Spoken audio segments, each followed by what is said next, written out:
And I'll show you what I'm working on tonight. It's not going to be a long session for me tonight. I just kind of want to bust out this tiny little feature. Um, but if you go ahead and double click my name, you should be able to see my screen, and I'll pull up what we have so far. This is like a basic little diagram I drew. So right now we're working on two different pieces, a UI view and an administrator view.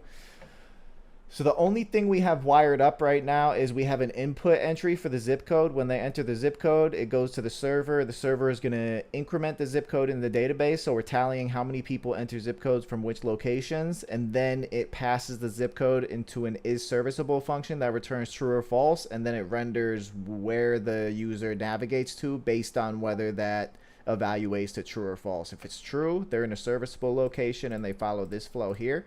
If it's false, Jim, then it's going to be a different flow. What's up? Jim, I'm not sure if you're supposed to be sharing something right now. I'm not Oh, seeing anything. sorry, sorry. Yeah, I'm not seeing it either. My bad, my bad. All right, there you go.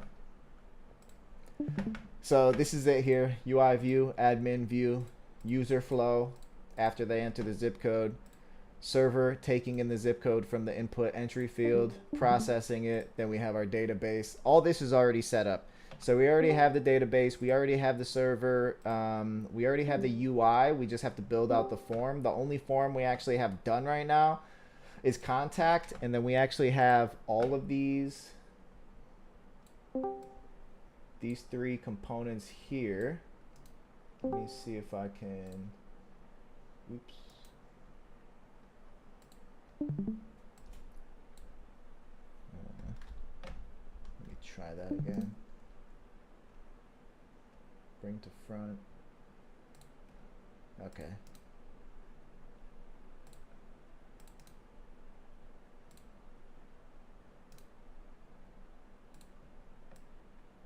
So these three components are part of the same form that just use context for the form state.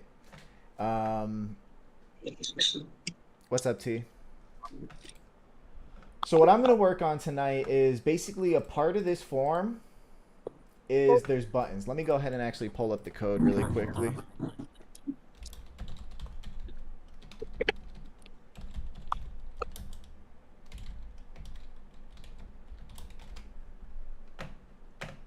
So we're going to wait on that.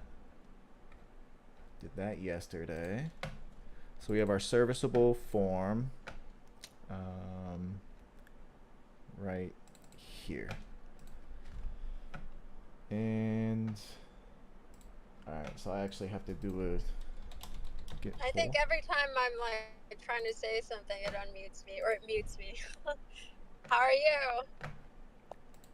Pretty good, pretty good. Yeah, I heard a little background noise over.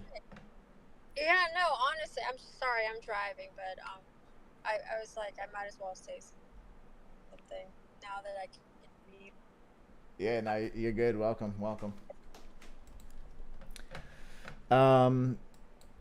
So basically what I want to do today is we have these two buttons down here, and on the first state, so we have three states of the form. The first state is, I believe it's up here. So we have our appointment state. We have diagnosis, schedule, and contact, and these are actually three different pieces of the form. So you can see we have diagnose, which is a form that needs to be built, schedule, which someone started building this yesterday, I don't remember who, and then we have contact, which this one is pretty much complete. So down here on these buttons, on the first form state, we want this go back button to not appear. On the first state, we want both buttons to appear. And on the last state, we want the back button to be there. But we also want this next button to redirect, or actually to execute a server action instead of move to the next state in the form. And when we're on the last state of the form, we don't need to go to the next state of the form because there is no next state of the form. So we actually want to execute a function, pass all that data, create the appointment, store the customer information, store the diagnosis, all that stuff, and go from there. So I'm going to be working on this today. There's a couple other different pieces of functionality here.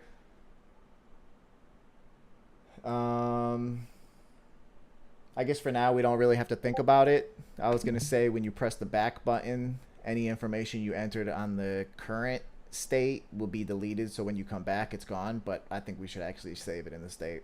I think that would be better, especially for now. So that's what I'm gonna work on. I know Surya and oh, Ivan's not gonna be working on his project today. So after I share this, no worries at all, man. It's your project. So I'll go ahead and finish sharing what I'm sharing. That's basically it. I'm just going to work on that button feature. I'm going to pull this button out of this component, create a component for it. And then based on the state of the form, it's going to determine what these two buttons look like. Actually, I want to add styling to the buttons as well, so they're floating to the left and the right. Because if you look at the project right now,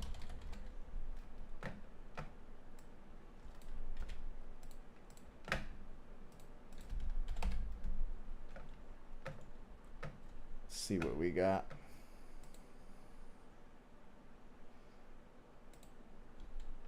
All right, so if you enter a serviceable one, 5.5 is serviceable, should bring you to the form. You can see right now these buttons are just together. Diagnosis form needs to be built. You click next, it brings you to the next part of the form. Click next, it brings you to the contact information. So these buttons, next needs to be floating over here, and then next also needs to not show up on this last piece of the form. It needs to say submit. And then on the first part of the form, this go back button shouldn't be appearing at all. So we'll work through that. I'll go ahead and create a live share, invite you guys into my code editor. You'll be able to code along with me, just like Google Docs. If I type code on my end, you're going to see it changing on your side. If you type it on your side, I'm going to see it changing on my side. So it's a really great collaboration tool. But before we do that, I'd like to just open it up. Does anyone else have any other ideas that they wanted to work on tonight? I don't know if Big Nate and John, are you guys going to start that project tonight?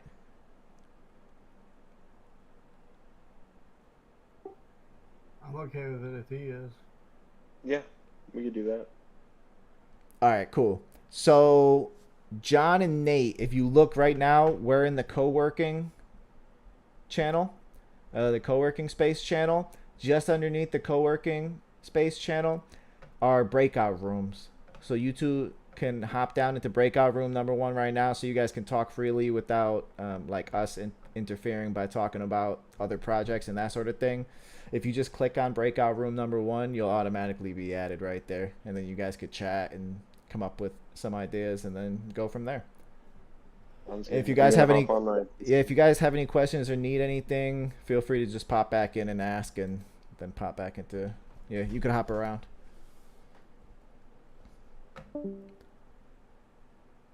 All right. So John and Big Nate are dropping down to breakout room number 1. I might go to room number 1. I had a question real quick about the venue app that we were building. Are we kind of giving that a rest then for a while? Yeah, I'm actually spending a little bit of time during the day learning Rust. I know that with that algorithm, we were actually planning to build the algorithm with Rust, and then I want to focus more on the algorithm and Okay. the Rust code than the actual UI, because I'm already working on UIs for other projects, so I kind of want to use that project as a learning experience. I'm not going to work on the UI, but I know Aditya was working on the UI, the sign up for that yesterday, and he said he'll be here tomorrow. So I'm pretty sure he's going to go Okay. back to that project tomorrow. Okay, maybe I'll wait for him to come back. Okay. That sounds good. Or, I mean, if you feel comfortable working on it and, you know, working on it with a different group, that sounds good too, if you want to share what you guys were working on. I was just really excited to try to make the stepper that we're Okay. gonna build. That was but the I- sign up form, Yeah. right? Okay. Yeah, but I think I'd rather build it with a couple people that also know what they're doing, or like we're working on it before. Okay. And I know Aditya wanted to gain some React experience, and that's specifically why he was working on that feature. So, yeah, we could wait till tomorrow to hop back on that project, and then tonight we'll just focus on these Okay. projects. All right, I'll just wait for him then. Cool, cool. All right. All right.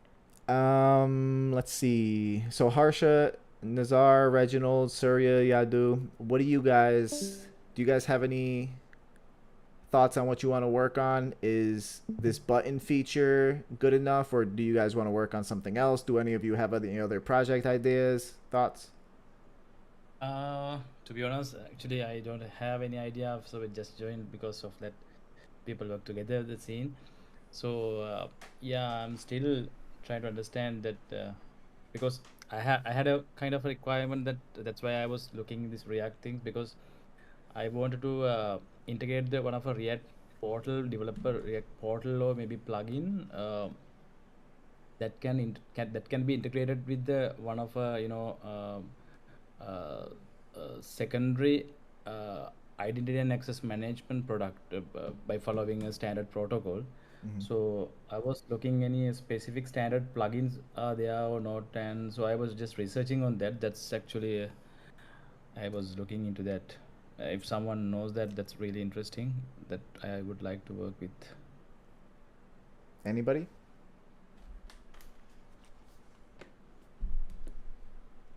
Hi everyone, Sim- this is Nazar. I'm also new here. I'm navigating, like trying to understand what the project. So I'll probably continue to learn by watching. I think the button component and working on styles and state management sounds good to me for learning purposes. Do I need to go to breakout room, or like can I watch and learn for some time? Yeah, we'll be in here working on the button feature. So I'm just gonna be reading documentation, coding, and doing my best to build this thing out as quickly as possible. For those who actually want to contribute as well, that works. That works too. So there's a few things we actually need to do for this one. Let me go ahead and create the live share link.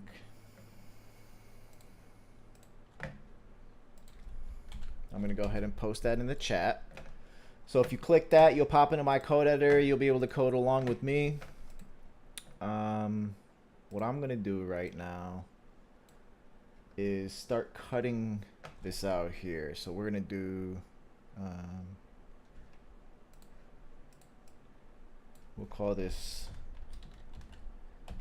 form navigation for now. And I'll just put it in the sign up. So form navigation.tsx.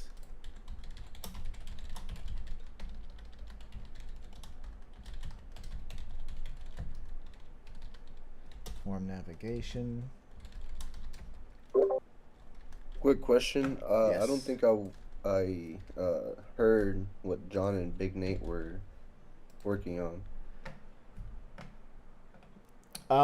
They were planning on working on, because one of them was saying one idea, one of them was saying like a place to sell pictures, and the other one was talking about a photo booth type idea, like a photo booth software. So Oh, I thought it was okay. two different ideas. It wasn't really clear, but I figured they could break out and kind of try to find something they could compromise on that sounded better than even both of the ideas combined. But Cool. yeah, so Then everyone else is working on this, basically. yeah, unless they want to work on something else, they could feel free to break out into breakout room number 2 and work on something else. If something comes to mind, feel free to just shout it out, and y'all could break out to breakout room number 2. Otherwise, Sounds good. I want to get this simple button functionality working. That'd be nice.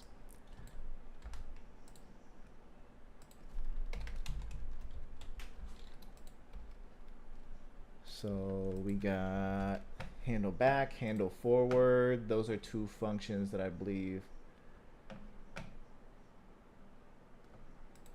Appointment form state. Let's see.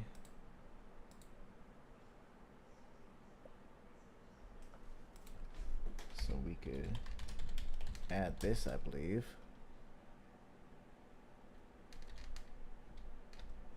Starts as 0.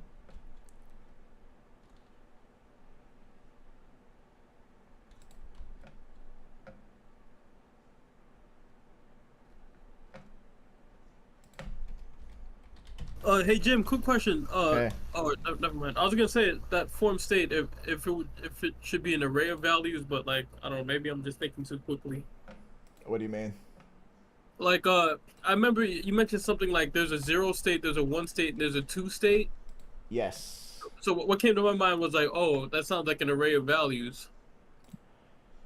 It's actually an object, I believe. And a num in TypeScript is an object. So if I don't give it any specific names, like I could go ahead and give it names that it'll evaluate down to. But in this case, we'll just keep its default values is the first one's 0, the next one's 1, the next one's 2.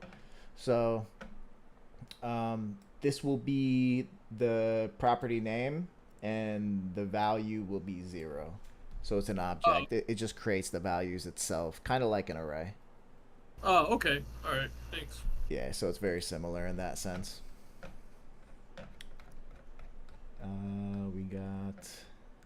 We got form navigation. Let's input that.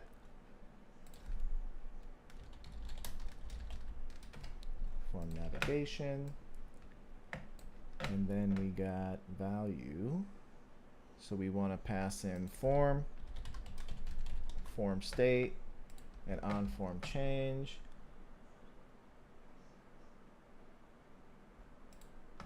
And then we'll say const form state equals actually we could just pass in appointment form state for that, I believe.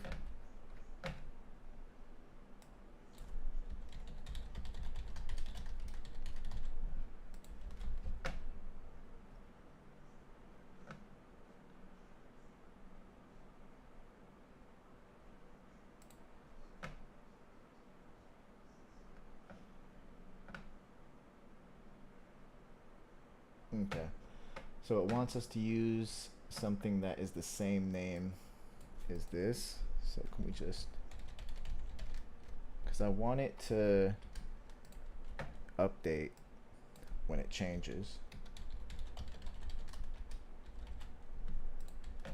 Alright, there we go.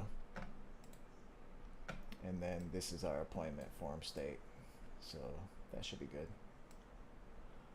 And then when it changes, handle back, handle forward, we'll take these functions out of here, put it in our buttons. All right. So we're gonna have to use context to import the appointment form state. Does someone want to go ahead and do that? So basically in our serviceable signup, we created a context. It's basically a state that components that live within our appointment signup component have access to.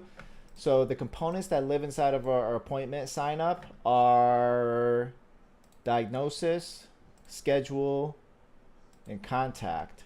So you can see in contact, it's just a contact form. And you can see we're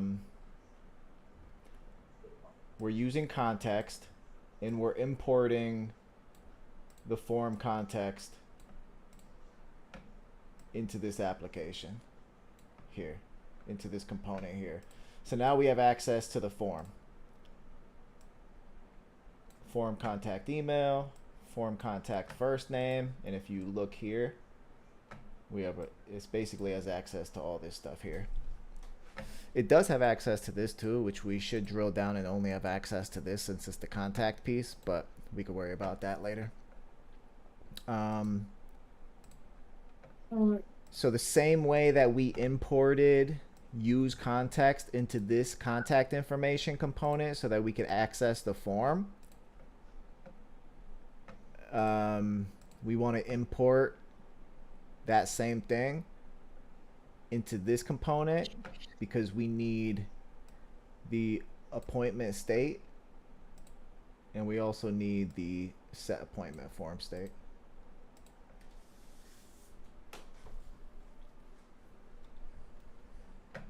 And also this is just like brute force how it's coming to mind right now for me, but does anyone have any other thoughts on this, a better way of doing this?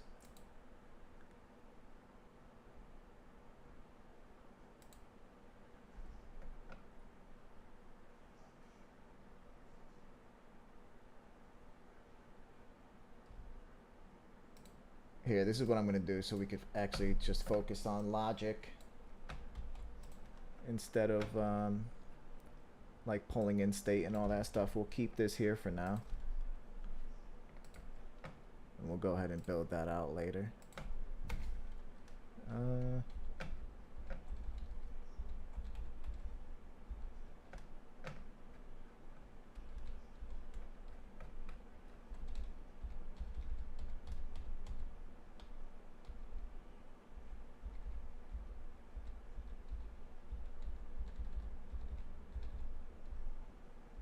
Okay.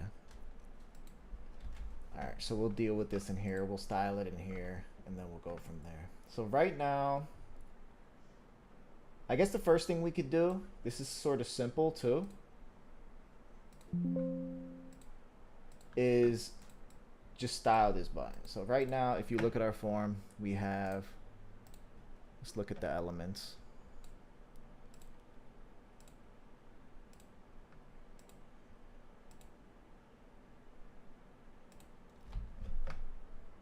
Alright, so we have these buttons living inside this div, right? What we want is, we want to float that next button to the right side. Does anyone have any thoughts on how to do that?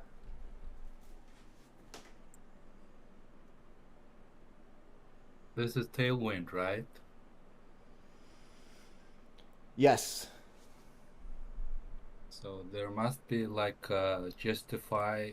There must be a style class that puts gap in the, you know, between two items. I don't remember the class, but there must be such a class. It's like align something and or justify between. Yeah. There you go. Cool. Alright, so that works. We'll also give it a little padding just for now. P3. Quick question. Could you put float colon left in the CSS or float colon right in the CSS, or will that not work? Well, we're not using vanilla CSS. We're using Tailwind. Right. Oh, okay. I personally wouldn't use float at all, because there's just newer ways of doing the same thing with less bugs. Okay. Yeah, just the simpler, easier ways of doing the same thing. So I wouldn't use float, but some people still use float. I know this dude who's been doing JavaScript for like over 20 years. He knows all the frameworks, Angular, React, all of them. He's like an expert with all of them, and he still does stuff old school like that. He still uses a lot of jQuery, pure CSS, pure JavaScript. Like, it's wild, man. But I'd say I would definitely say flex. What did I add here? Flex justify between. Yeah, with Tailwind, that's the simplest way, I believe. Yeah, so that looks good. Alright, so Bree is not here. She made a pull request for this. But, so there's a few different ways we could do this, I guess. We only want this button to be here if the appointment state equals 0. Or, I mean, if the appointment state does not equal 0.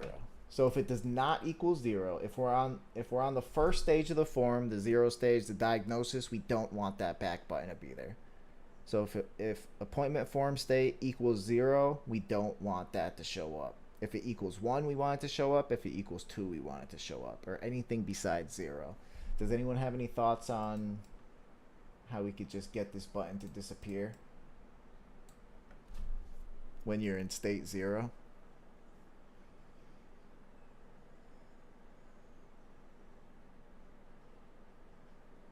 So is the state appointment form state? Appointment form state? the- Yes. Yeah, the variable in that function. Yeah. Yep. So we can do a simple if, or there is this conditional rendering thing. Mm-hmm. So you're saying I don't remember something the like syntax, this. but something. Yeah.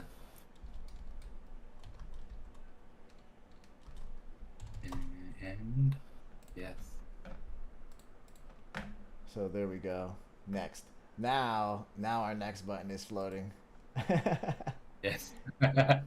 It's in the wrong place.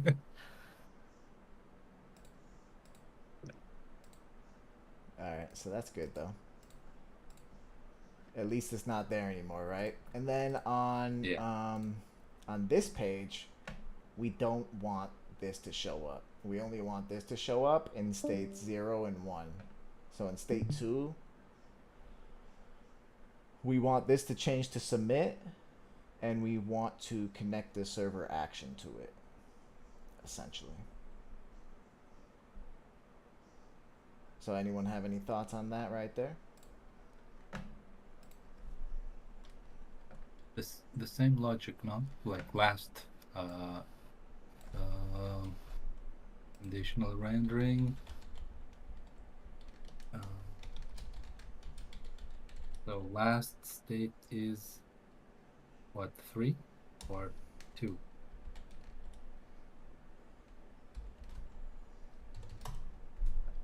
I think it'd still be. We want it to be there for 1 and for 0, so less than or equal to 1. Okay, yeah. Should be fine. But Jim, one question. Here we are using numbers. Can we actually use the terms, words we use like diagnostic and things like that, just to make it more readable? Or Yes. Equals appointment form state diagnosis. yeah, because hard coding is,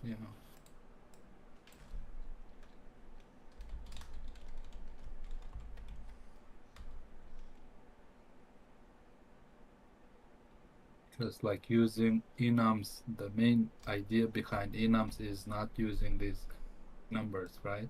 Exactly. So that we can refer to them by words, like human readable words.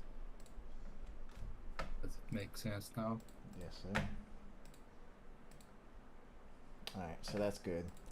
We have, alright, so we have this issue of the button floating all the way to the left when the back button isn't there. And then we need a different button to show up when we're in state 3. So that's 2 different small tasks we could do. Who wants to do what? Is there anyone in here? Alright, so we got Nazar in here and we have a guest in here. Do you all want to give it a shot chipping away at one of these things?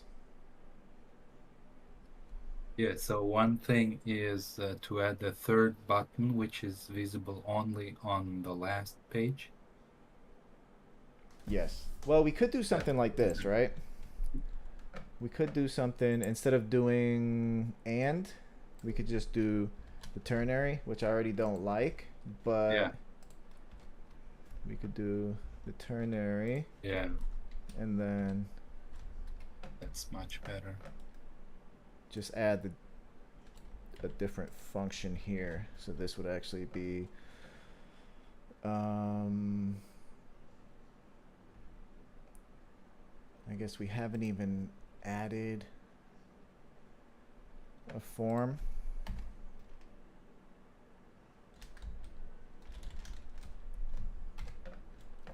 Just say we'll put it all in for now.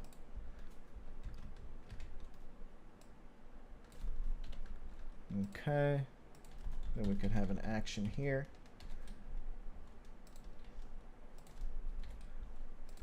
And this is going to be type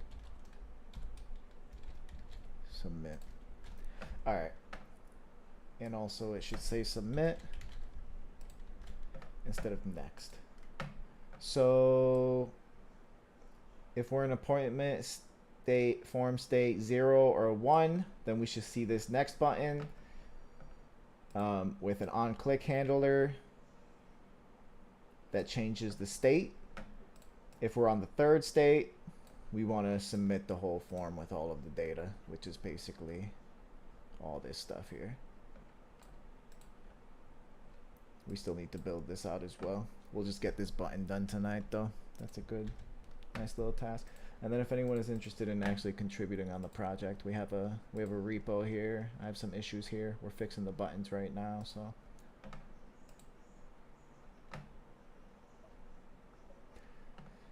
Actually, Bree did fix this, but it's okay. She didn't add this button here, I don't believe. All right, so let's check this out. So we have our next, and we have submit, and we have something happening here. Let's see. Oh, probably the action. Let's just get this out for now. We could add the functionality later. All right. So then we have our submit button. When we click submit, it'll submit all the whole form information, including diagnosis, appointment, and contact information. Cool. All right, if someone wants to go ahead and, I guess the schedule component needs to look a little bit better. I could add that to our issues, and the diagnosis form needs to be built out. Any thoughts on shifting this button to the right?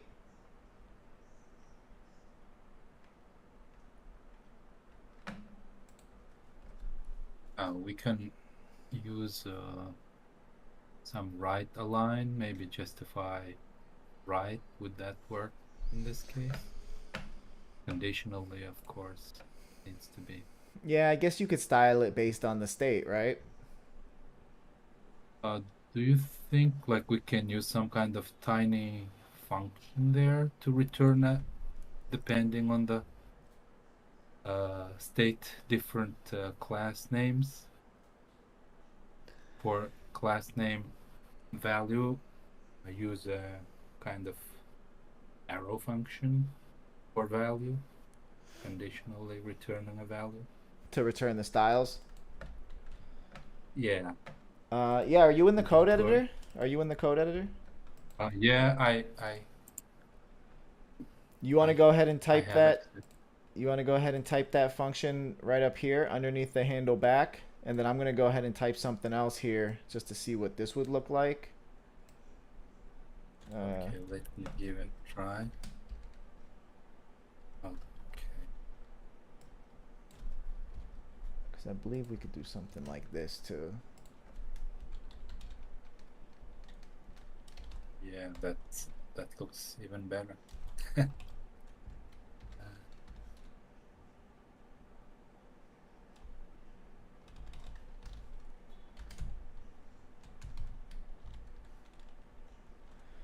If it is diagnosis,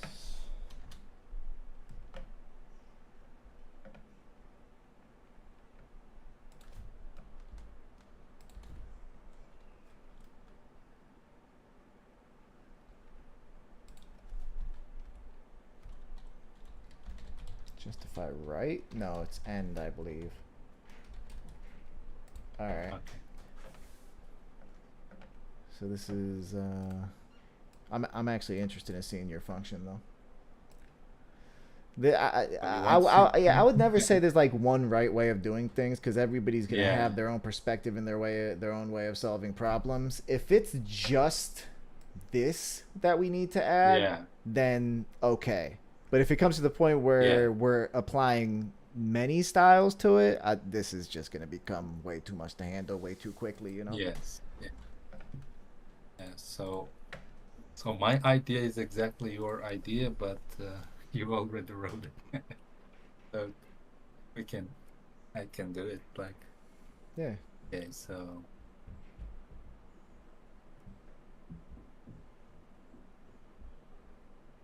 for state.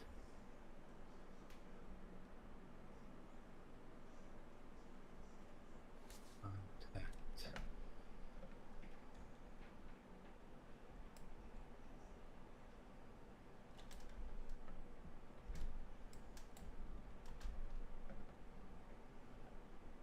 Oops.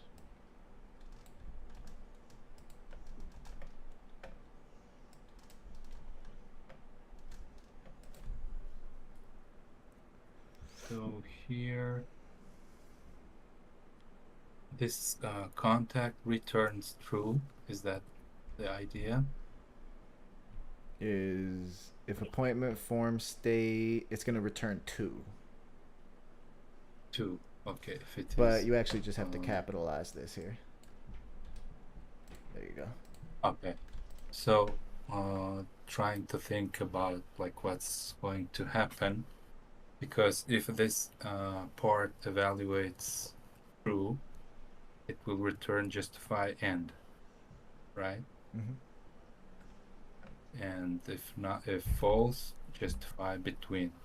So under what conditions will this return true?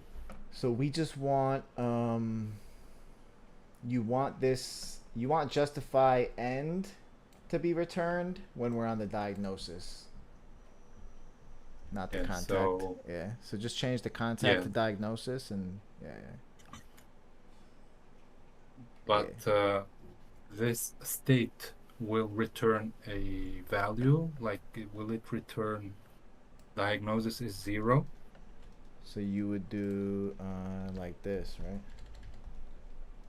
Yeah, we need something like this, yeah. If Instead- appointment form okay. state equals diagnosis, then justify end. Otherwise, justify between. Yeah. So See what this looks like. So right now, it's not working anyways, even with the way that I set it up. So let's just see what's going on here.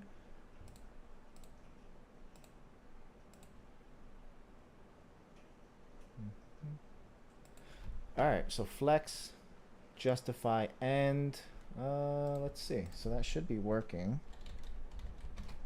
Let's check the Tailwind docs. and these commands like a style sheet class is so confusing. Justify content. Content. And justify end. Okay. Yeah. Hmm. Yeah.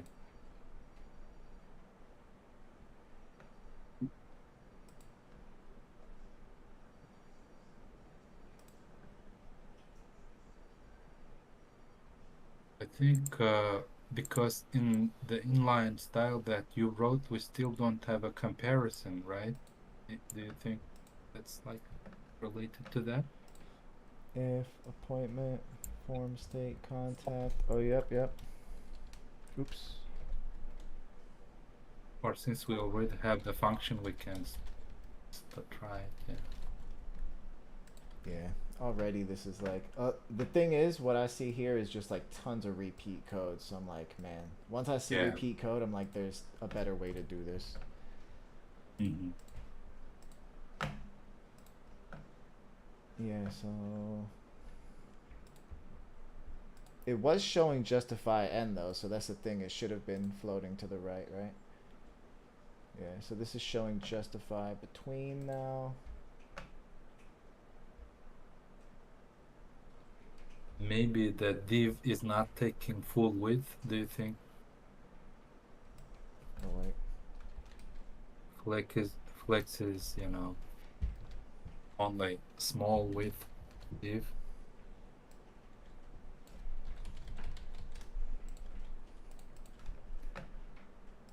Let's see, because it was saying between now. Here, so we got justify end. Buttons on the left. Yeah, so justify end's not floating it.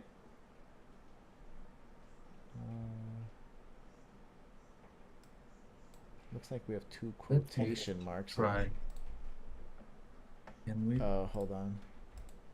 just with a border?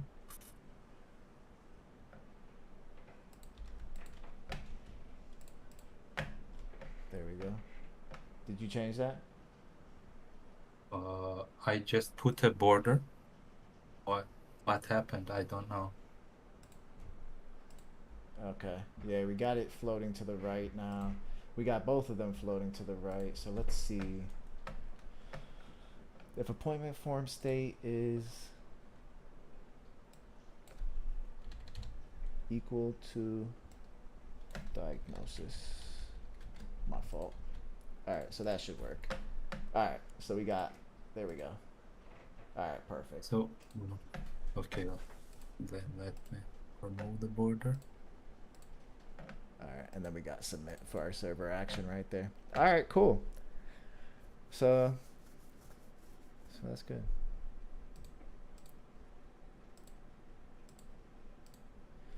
I'd like to make the form like a default size, but it might be a good idea just to actually create the form first. Like actually create the diagnosis input, make this calendar input look a lot better, like schedule an appointment, maybe a little bit of extra information about canceling or I don't know, something just to make this piece of the component a little bit bigger. If not, if this is just going to be a small little piece, then maybe we could just add it down here and change it to 2 states. We'll see. But yeah, that looks good. Tomorrow I'm going to work on this diagnosis component. So there's a few pieces that go along with this diagnosis component. We'll just take a look at the database schema really quickly. So if you look at our diagnosis, there's going to be a device type. This device type is going to determine the questions that are being asked.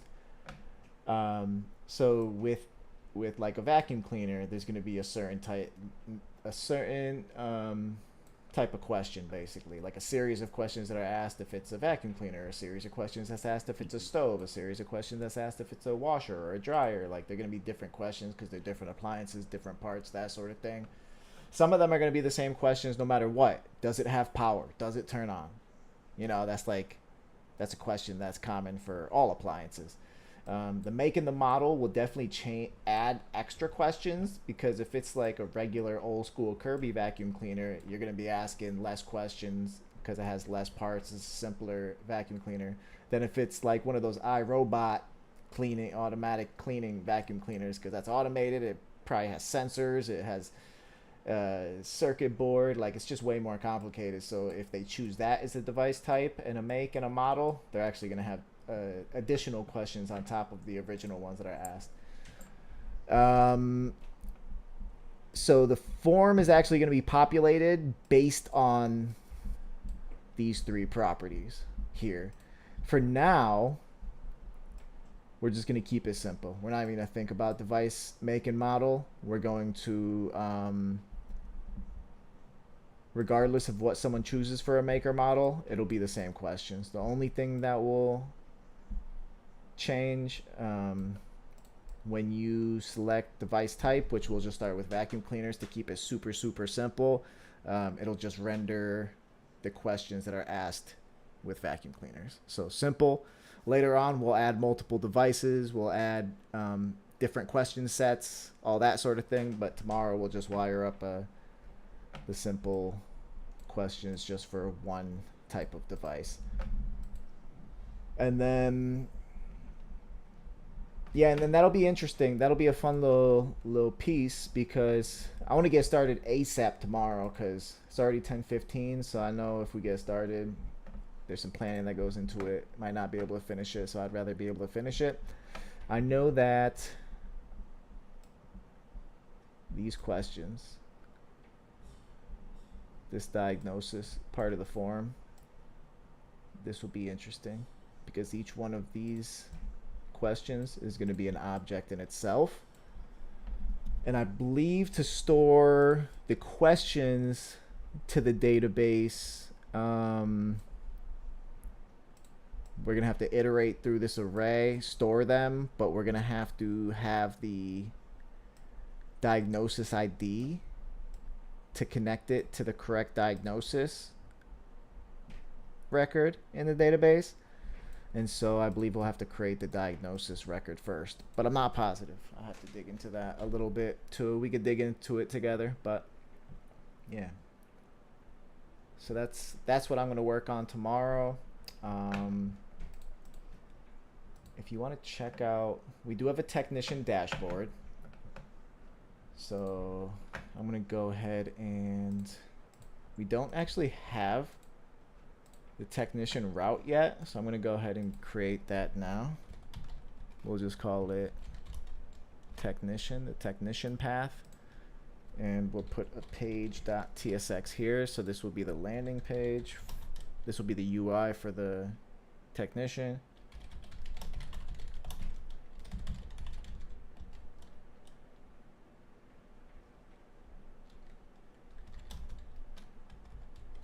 We'll just call it technician UI for now to be super clear.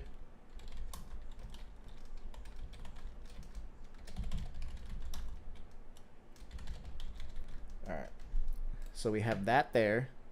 This definitely needs to be built out. What's gonna be on this technician dashboard? That's a really good question. I'd say probably like future appointments, like the next, like a sorted list of appointments, the next ones, or like a notification of like, hey, tomorrow's appointments, today's appointments that are incomplete so far, that sort of thing.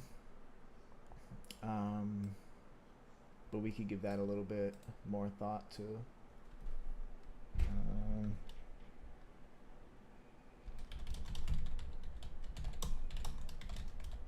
To render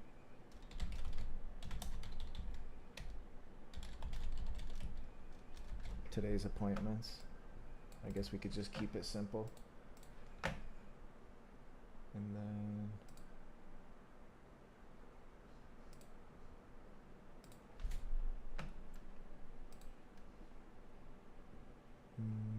technician dashboard.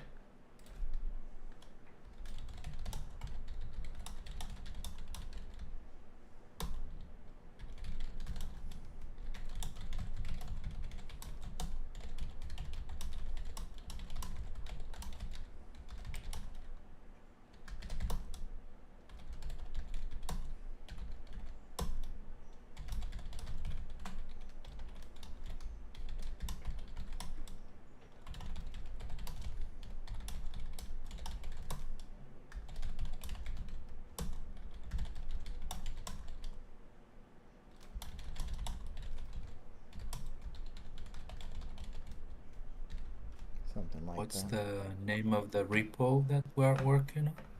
It's right here. I'll go ahead and post it in the chat. So that's that. So we do need that technician dashboard. We also need the diagnosis form. I'm gonna work on this one tomorrow. The schedule form, which I guess, I mean, just look at some scheduling software, right? Like, what is there?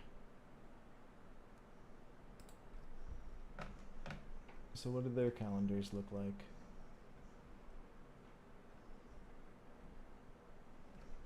There we go, something like this.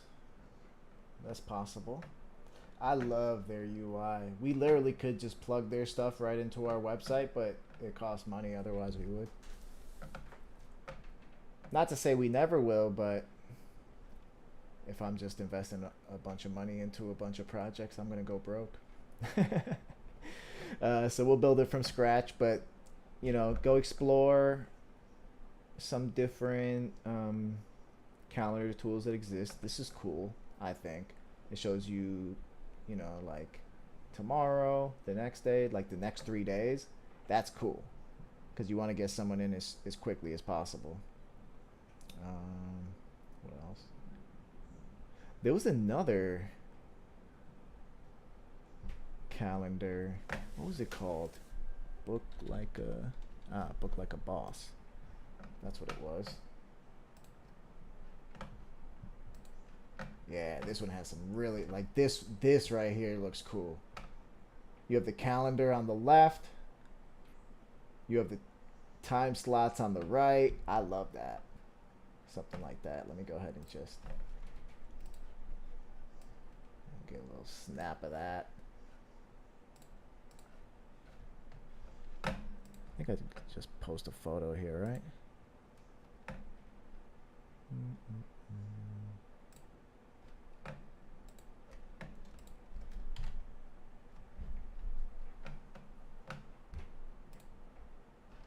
Yes, beautiful. So something like that. That looks good.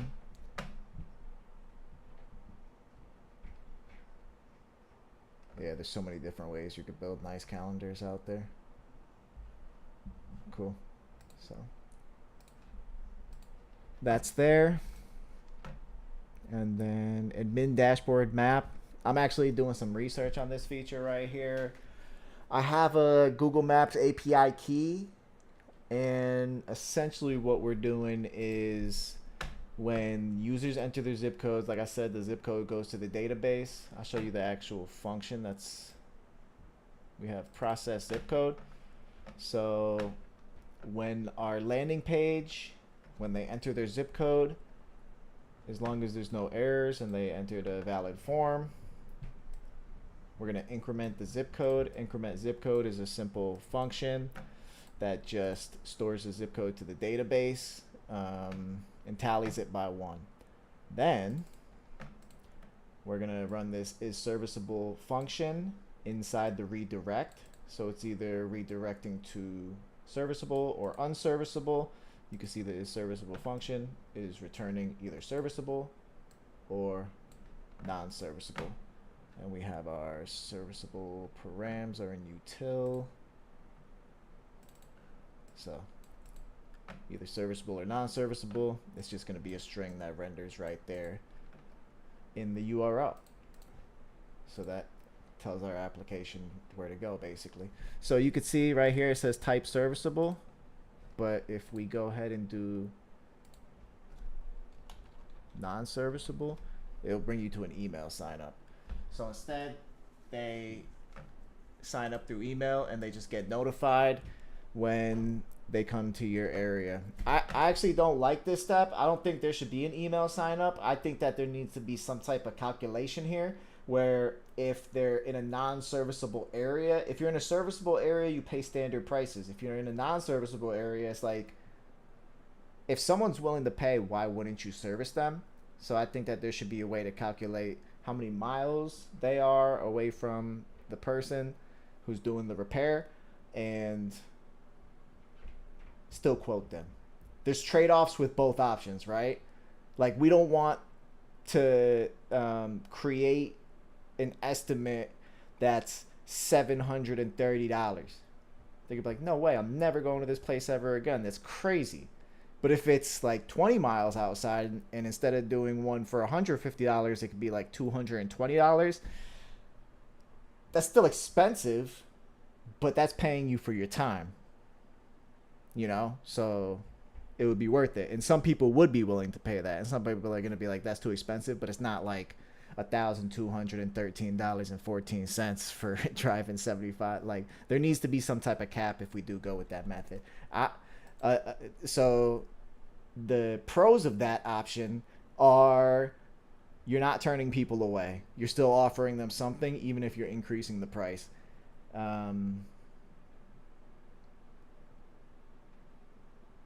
But what is the original idea about email sign up for the original non-serviceable idea was if they're in a non-serviceable location, so anywhere outside of the non-serviceable location, even if they're 5 miles away from the serviceable location, so close, we just have them sign up through email, and there'll be like some little message here like, hey, you're in a non-serviceable area, we plan to expand to your area sooner than later, enter your email to get a notification of when we come to your area, kind of thing. Like, I don't know, I don't know what the words would be, but something like that, you know. Yeah, okay. So you can still, you Which know, is communicate like, with yeah. them, share a newsletter, stay in contact, give updates, and, you know, yeah, just set up a line of communication even with the people who aren't your customers, you know.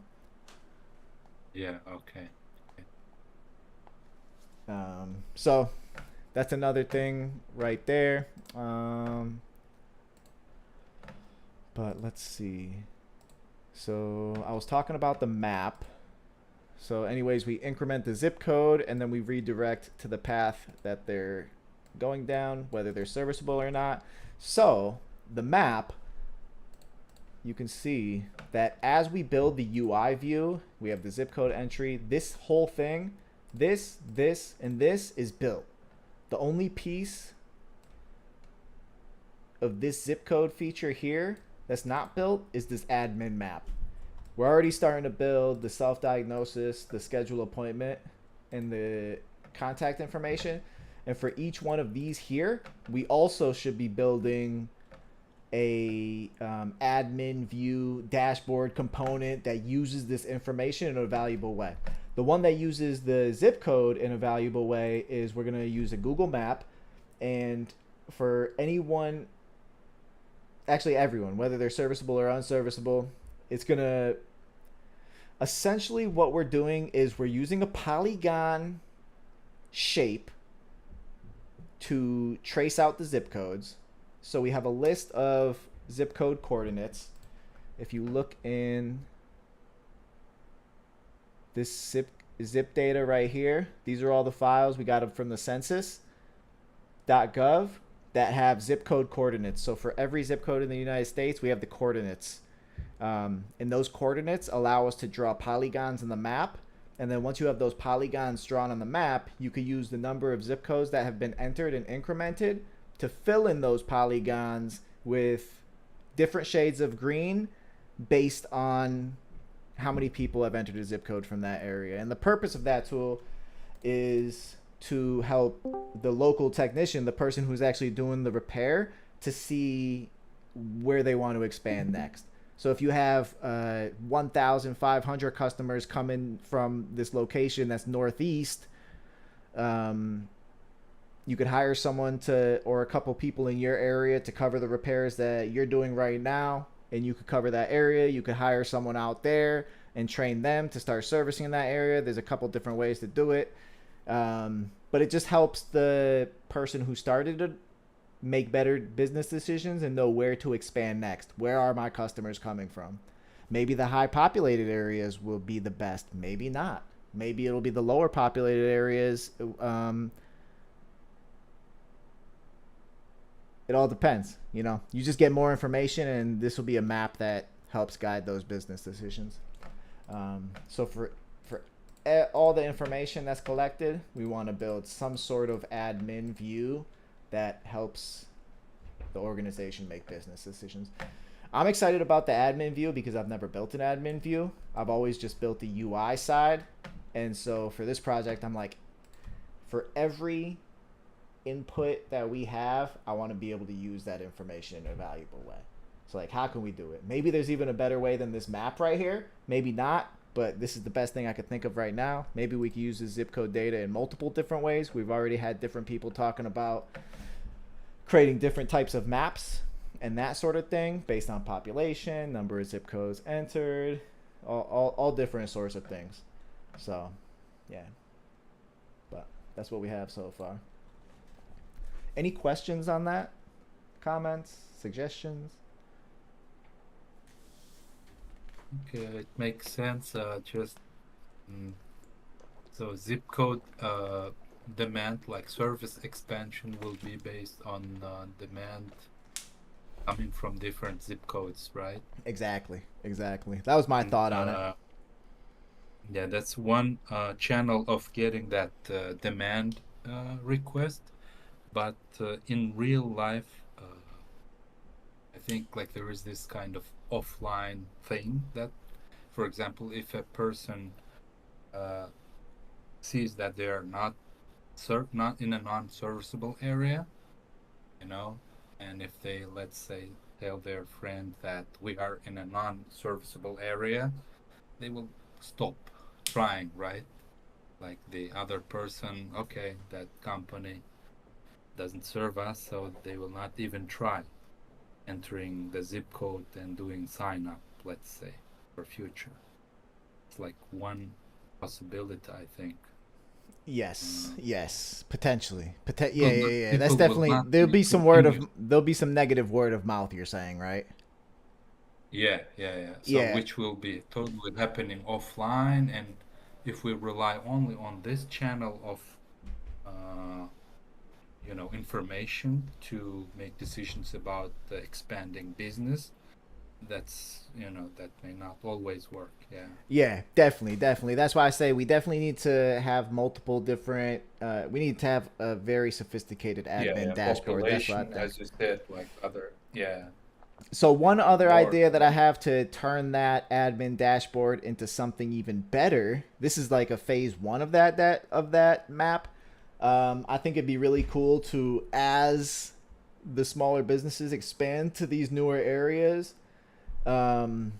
use the zip codes that were entered along with other data points to train a machine learning model to help make better expansion decisions based on however many number zip codes are coming in, how quickly, the frequency, and the rate at which they're coming in. You can make better predictions as far as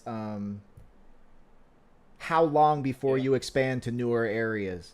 So when someone reaches that page on the dashboard that says, hey, you're in an unserviceable area, it won't say we'll let you know. It'll say we plan to expand to your area December 1st. And they're like, oh, okay. Now it's not we don't service your area. Now we're coming. This is likely going to be the date based on previous expansion data. Not only that, you could use you could use other data in interesting ways that allow you to increase or decrease prices based on demand in certain areas. So I've given it some extra thought. I just haven't like thought too far or planned too much about it because I want to stay open-minded to everybody and all the ideas, you know. I think machine learning and having some kind of model is an ideal situation. You know, once you build that model accurately, it will be very good if you can get data from previous service areas. You know, everything is a model, right? Exactly. Thinking through what data we would need to build an effective model, you know. Yeah. So that's like a whole nother role right there. If you look at the big companies, the people who are doing that are different than the people who are building the UIs. You know? Data scientists. Yeah. So I definitely want to get there, but position for that. Yeah, let's get a minimum viable product up and running first, and then start thinking more. Yeah. What's up, T? Did you say something? No. Oh. All right, cool. Any other thoughts on this? Otherwise, I'm going to hop off. I'll be back tomorrow to work on the diagnosis form here. Sign up, components, diagnosis. So we'll build this out and we'll populate this form based on which device has been chosen. There'll only be one selection now. It'll just be vacuum cleaners, and we'll just get it to populate with the vacuum cleaner questions, essentially. And we could even just start with like 3 questions for now, like does it power on? Does it have suction? Is the roller spinning? Is the brush roll spinning? Something like that. We'll just make sure that we can get the functionality up and running, because then we could just add questions as much as we want.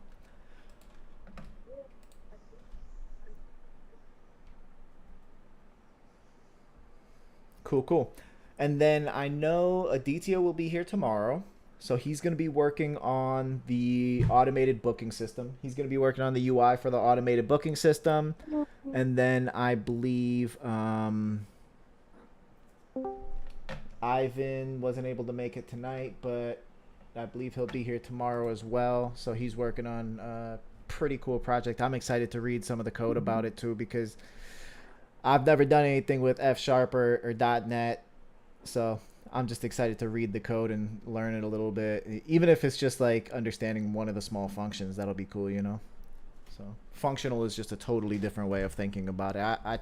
I tried to dig into it a little bit, but it's a whole project in itself. I'm like, I just don't have the time for this right now, as much as I want to learn a different way of thinking through problems. But yeah. What's up, Anton?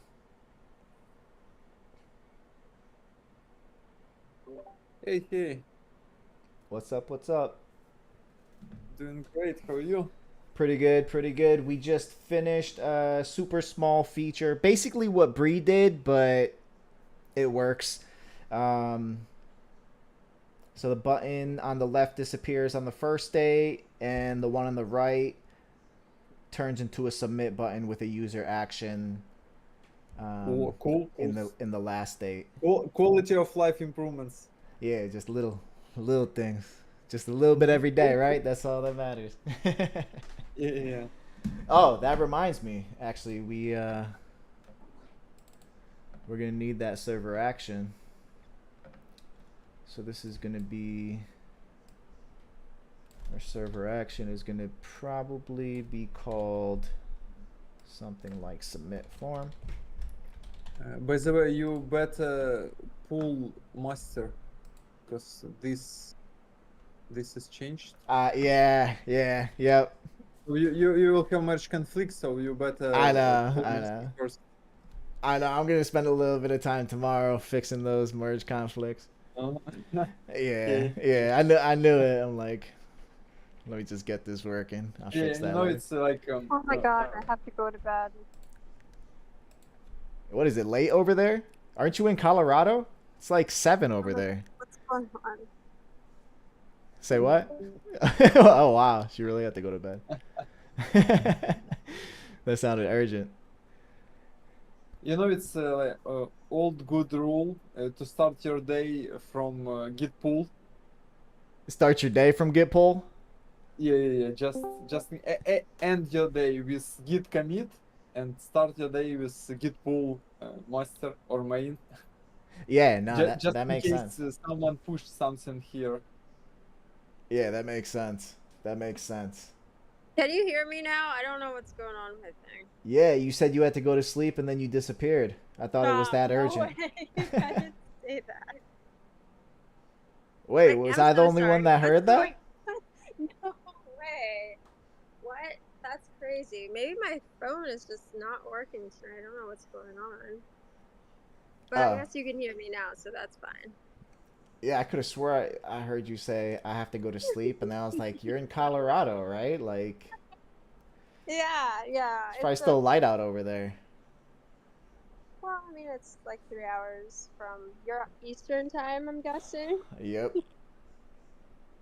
Yeah, what's that, Central? Yeah, no, Mountain. Oh, gotcha. I know Anton's Central. Surya, where you checking in from, dude? From Iowa, so central. Iowa? Uh-huh. Central. Gotcha. Central. I can't stand Iowa, man. To be honest with you, I went on this I went on this road trip in 2016. We went from Connecticut down to Miami, through like New Orleans and Texas, and then to Cali, and then we drove back through Vegas. And once we got, everything was good.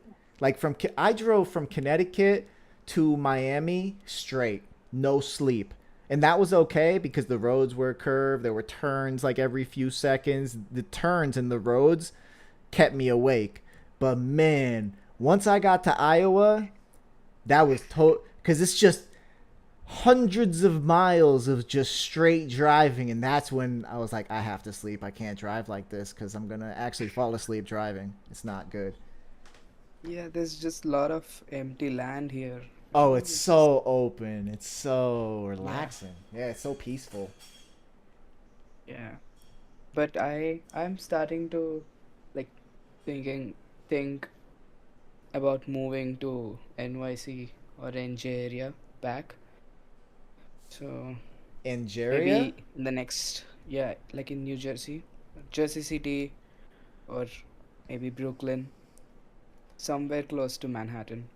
So I can, attend these networking events and stuff like that. Yeah. Here, there's nothing like that, man. There's no events, nothing. It's just, I don't know, Facebook moms meeting up. I don't know. Yeah, I can imagine. It must be you must be going crazy out there. What are you coding with cows? Yeah, man. And you know what? Yesterday we got a warning. Like there was this siren going off. So we had like a tornado and severe thunderstorm warning.